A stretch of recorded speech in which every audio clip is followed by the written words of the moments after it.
Oh, hi. My name is Ram Posham. I'm a cloud architect at Oracle, and today I'm going to show you a quick demo of Oracle Autonomous Data Warehouse. It's a fully managed database in the cloud. So when you log into the cloud, it's going to look like this. Is the main page. So I just go to database, Oracle database, and autonomous database. Within that, I want to create autonomous data warehouse and show you how easy it is to load data and start using it. So let me say create autonomous database. Let's call it, actually this is a compartment within which I'm going to be creating the autonomous database. So I'll call it ADW1, very simple name, ADW1, display and all that. So autonomous data warehouse I picked, and shared infrastructure. I can enable auto scaling if I want, but let's see. So here, by default, it gives me one CPU, and auto scaling is enabled by default, which means it can scale up to 3 times 1. So let's say we choose, for example, 2 CPUs, I can go up to 6 CPUs with auto scaling. So as the load increases on the data warehouse, it will automatically start using more CPUs. All right, and the storage, it says 1 terabyte, but just to show you how fast it creates the database, let me pick 10 terabytes, and there is a user called admin for the database. So here is the password, and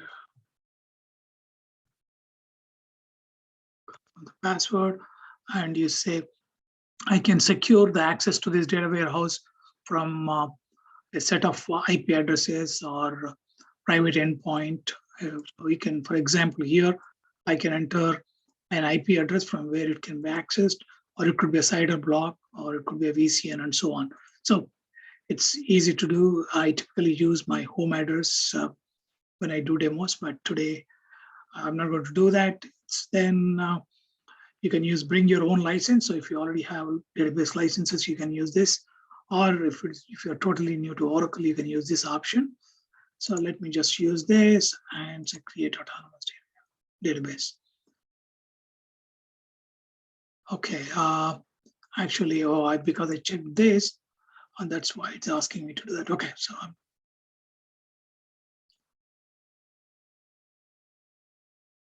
all right. So this is going to take a few seconds, less than a minute actually. So while that's going on, I want to show you a script that I'll be using. So actually before that, let me go to object storage. So here I got buckets. So, and there is a bucket I created a few minutes ago. I can go here and see what are the objects in this. So there are a lot of objects in this. So just to repeat the demo, I can delete all of them. So all of them are deleted. Now, if I want to upload, I can just upload all the objects by dragging and dropping. So here we go. So here I'm going to be sharing with this all these files in on the internet. So just copy this and paste it here. Just drag and drop, and then you just say upload. So this should take a few seconds to upload. The biggest file is the sales file, which has got about 980,000 rows. So it's about 40 meg, so it should be over any time. The next few seconds. And after that, we will go back to autonomous data warehouse. And by the way, we are going to be using these files to load into the autonomous data warehouse. So, all right, this is done. And if you want to know how the data looks like, you can just click, for example, this is channels data. It's very small. So I can just show you how it looks. This is in a different window. So this is how it looks. And if you want to know how the sales data, customers data, for example, customer is here. Just to quickly show you that. So this is the customer data, pipe limited, and so on. So that's what it is. And then let's go back to the autonomous database and see whether it's got created. So it should have been done. So it is created with 2 CPUs, 10 terabytes. And if you want to know how long it took, just click on that. And so here it gives you general information and backup. And if you want to create a standby database, with a few mouse clicks, you can do that. But in the interest of time, let me just show you how long this took to create the database. So the request was submitted at 1830 UTC, and it took at 1831 UTC, it started, and it completed at 1832:03. So just about 1 minute, 3 seconds. So for a 10 terabyte database. So that's what I wanted to show you. Let's go to tools and open database actions. This is a powerful set of tools. And I'm going to show you how to create a user. So first you need to log in as the admin user. That's what we specified at the time of creating the admin user, creating the autonomous data warehouse. So you know the password.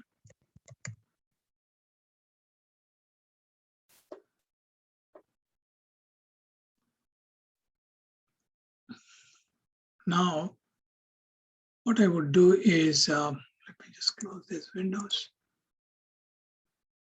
So now what I would do is I would go to, say, these database users. Let me create a user. And so the creation of the user is very simple. This is what you use. And so this is the script that you will be using. So let's go to the beginning of the script. So first you need to create, use autonomous data warehouse using the browser and create the user. Actually, yeah, I want to create a user with this username. So, okay. All right. So go here, say create user, and this is the username. And you can specify whatever password you like.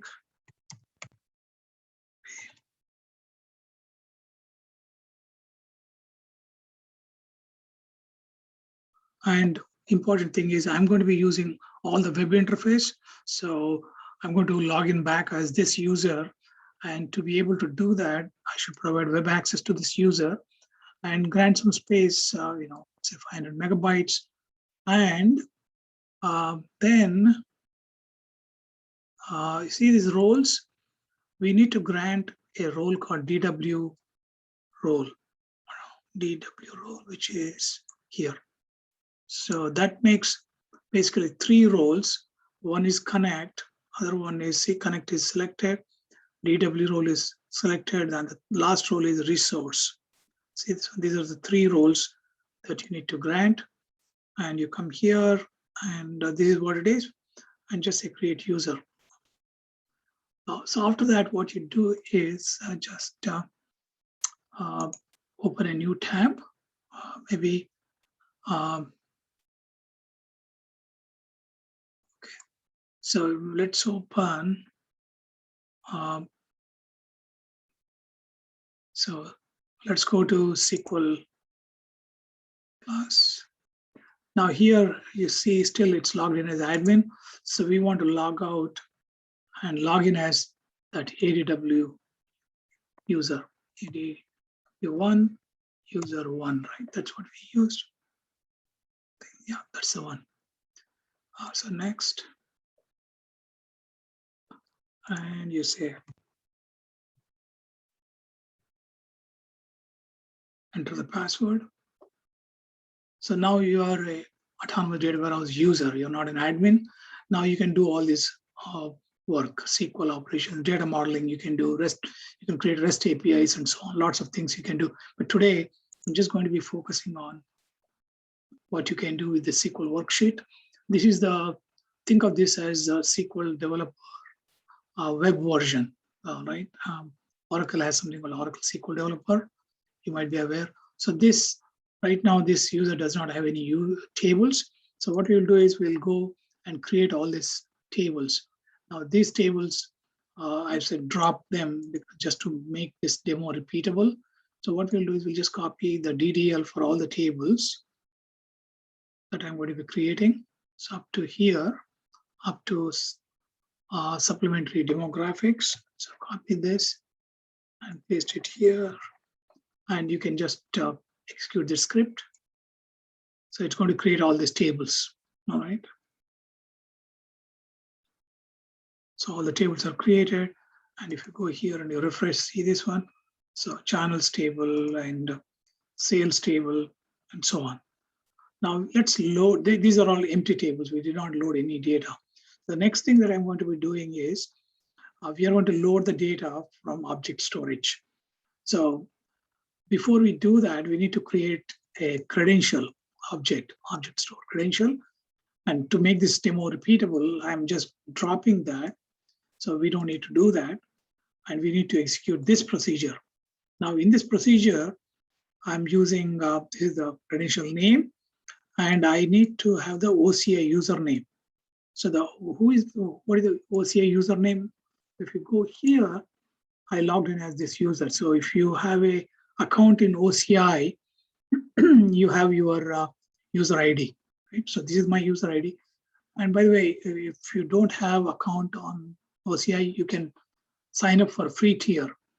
There's something called always free tier. It lets you create 2 autonomous databases.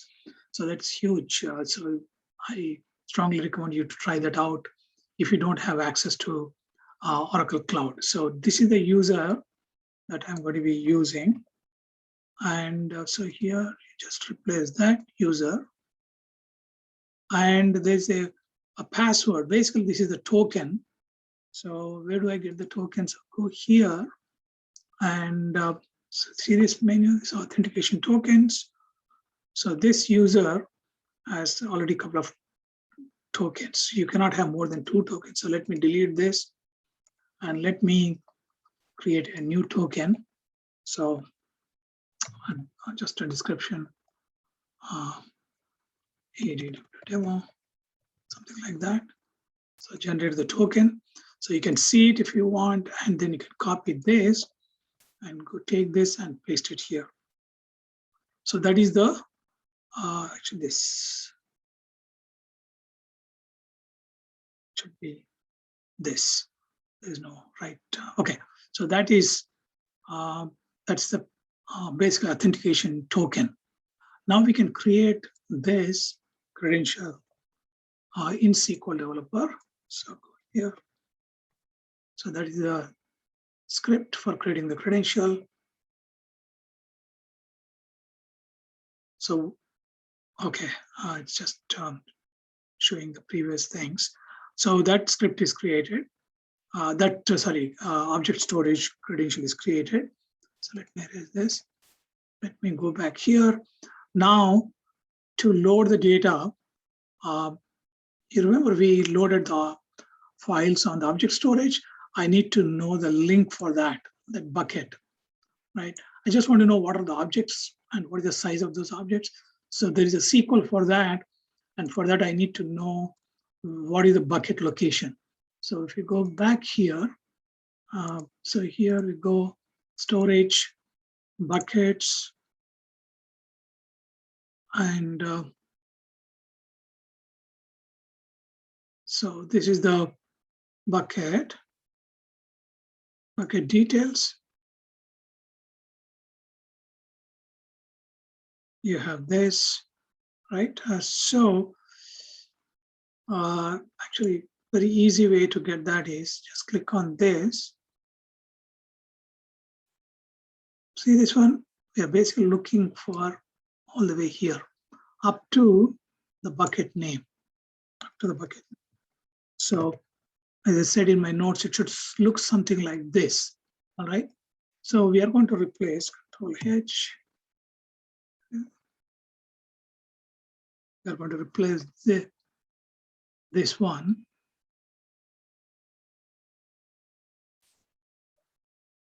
All right. So wherever this object storage bucket location is there, you just replace that with this bucket location all the way up to that bucket name. All right. There's no right slash after that. So just do a replace all. So you come back here. So see this one. So this is where we are. So let's see what are the objects that we have in the object storage. So go here. So let's run this. So it will tell me, it will list all the objects along with their sizes. So just see that. So that's what is reported here, right? So the prod sales one is about 42 megs. That's what you see. So all the files are listed here. Now, what we are going to do is we are going to load these tables, these files into those tables that we created previously. So here is the command for loading the data. So copy data, DBMS cloud is a package, is a procedure. So we want to load into the channels table, and this is where our file is located. So this is up to the bucket, and /o is for the object, and this is the object name. So let's execute this. And so run this script. So it loads that file into this channels table.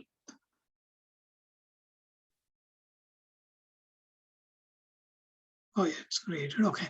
Now, if you want to know data load, so select star from channels, right? Channels. This case.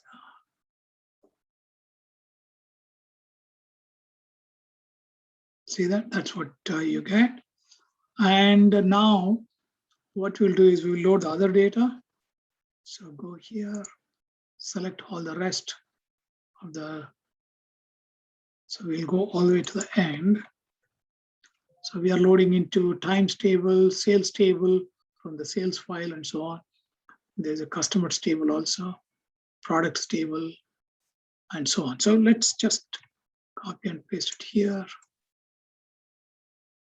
And so let me run this. So it's going to run all the script. Actually, did I click on this? There was nothing at the bottom. So I need to, actually, it executed only the last one.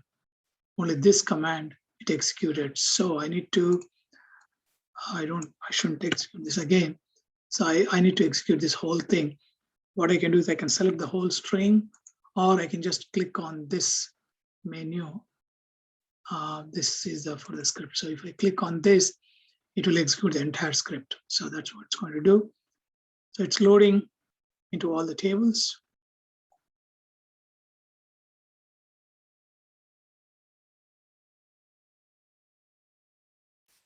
It should be over in a few seconds. So all the tables are loaded. And now we want, oops. If you want to know, so let's go back to the script here. See this one, let's select the, how many rows are loaded. So I can just click on this. It will, so 82,000 rows on cost table. Sales table has got how many rows? It has got 918,000 rows. And customers, very quickly,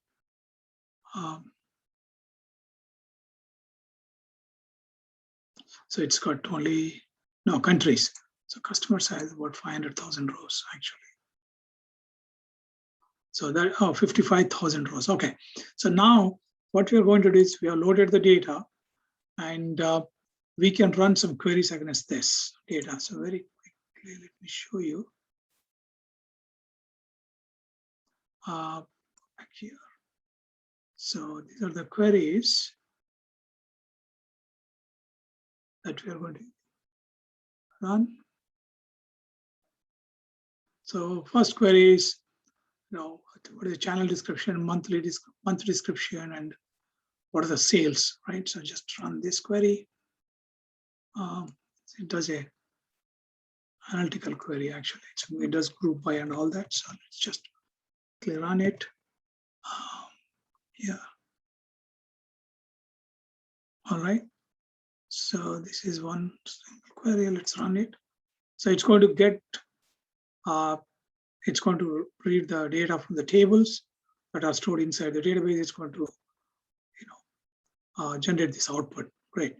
So, and there are a bunch of other queries that you can run later. Maybe you run just one more query and stop there. You can run the other queries. So let's run this.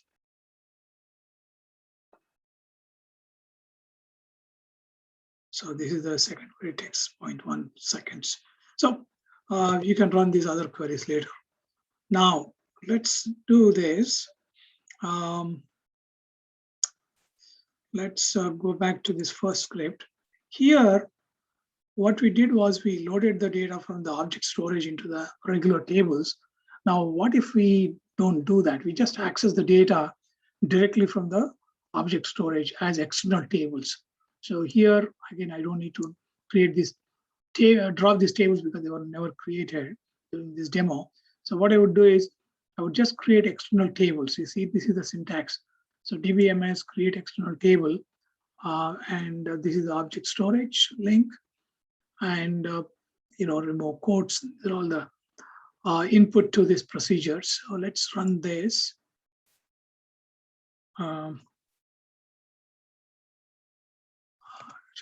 go here. So we can create this external table. All right. So that is created. Now what we can do is we can create the rest of the tables also. Let's now before I do that, let's go back here. What is the table that we created? Select star from this table called customers external table, right? So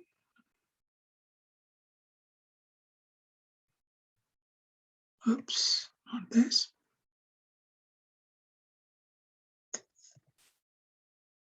Let me select star from customers ext. All right, so let's run this. So now you should see the same number of rows, 900. No, this is customer table, 55,500 rows. Okay, so now let's go back here and create. This is let's go back here.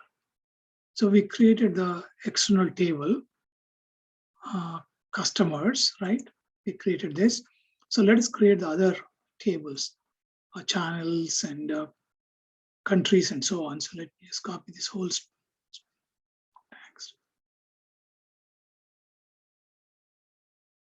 So up to here. Copy that and go back here. And so now we got all the remaining external tables. So run the script. So very quickly, those tables will be created, external tables. And after that, what we'll do is we'll go here and just run these queries. Okay. So you got, for example, sales table. How many rows are there? I should, right? It says 918,843. And if you remember, the sales table also had the same number of rows. So if I want to execute this, All right, so same exact number. And you got other tables like channels and customers and so on. So if you want to know, so let's start from customers, you can do that.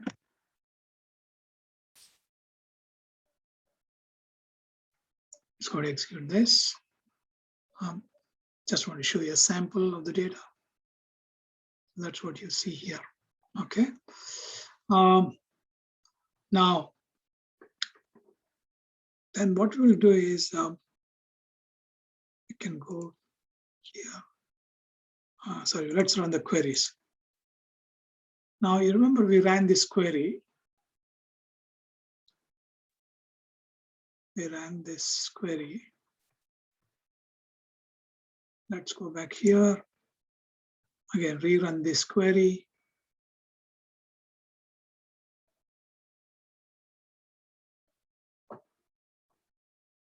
Right? It took about 0.03 seconds. That's the execution time, by the way. Okay, so now what I want to show you here is, see this one select. It is selecting from the sales table, customers table, times table, and so on. Imagine that this customers table was not inside the database. It's an external table. So you can actually do that. So you can say,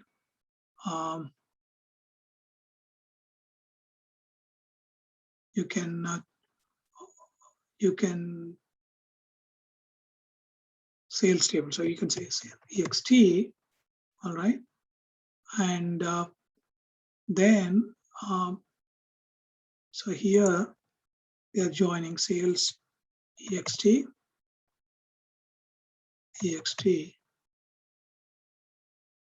and here sales ext. Right. So what I'm doing is I'm doing a integration between the tables that are stored inside the database and the tables that are presented as external tables. So sales external table is an external table, but all the rest are inside the database. So this is the power, right? So you're integrating your database with the data lake, the object storage where you have those files. And by the way, these files that you are presenting them as external tables could be on Oracle Object Storage or Amazon S3, Azure Blob Storage, or even Google Cloud Storage.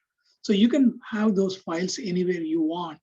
Obviously, if they are far away and if there could be network latencies, but technically you can have the data on any cloud.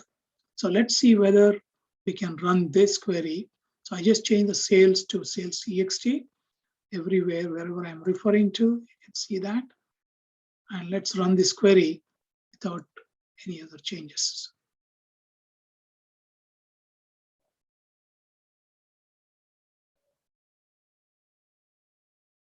See, so exactly the same thing. It takes a little bit more time because it has to read from the object storage, but the idea here is you can integrate this with the Oracle database with external storage. That's the idea, with the external storage like data lake. All right. So that was a quick demo on ADW, but I also wanted to show you a couple of things. So there is a schema called SSB, Star Schema Benchmark. So that user is created by default. It's a demo schema. So for example, if you want to know how many rows are there in this table, I mean, it's got a bunch of tables, by the way. And so you can do this over here. So this star schema benchmark schema has a bunch of tables, line order, customers, and so on. So just want to show you how many rows are there in this. So let's run that. Oops. Let's see.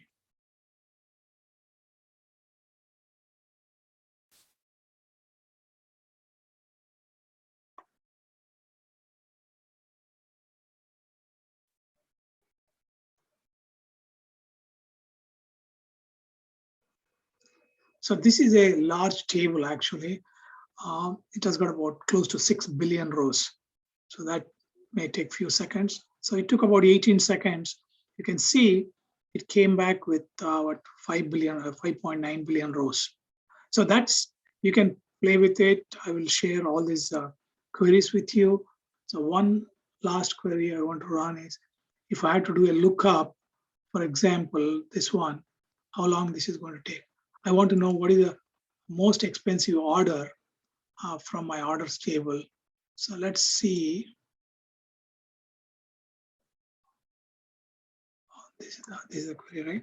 So let's run that, and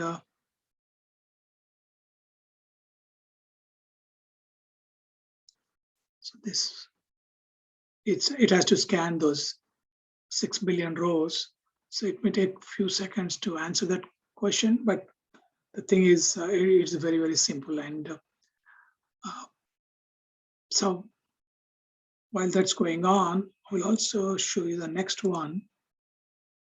See this one where we're just doing a lookup. So the order key. By the way, these tables don't have any indexes, so we're just doing a lookup, and we will run this after that query is completed. Okay. Oh, this is completed. It's in 25 seconds. It said that's the highest, most expensive order. So now let us run this query. So let's see how long this takes. This is more of a lookup. And after this, this is the last demo. This may take another maybe 20, 25 seconds. Yeah, it took about actually 9.4 seconds. Now, here is the thing. Autonomous data warehouse caches the results. So there's something called a results cache. If the underlying tables have not changed and somebody else submitted the same query, that person doesn't have to wait for 9.4 seconds. So let's run this without making any change, and you will be, so it takes only, see this, 0.003 seconds. So that is the power of our results cache. I mean, in data warehousing environments, that's typically the case. You load the data, update the data, and after that, you're mostly running queries. And if different people are running similar or same queries, they don't have to spend as much time as the first user. So that's the results cache. So that completes my demo. I'm going to share all the scripts so that you can try it yourself. And if you need to contact me, you can contact me using my email ID. I think it's there here. Actually, I'm going to, it is there, ramulu.posham@oracle.com. Okay, it is there in the script. Thank you and have a good rest of the day. Bye-bye.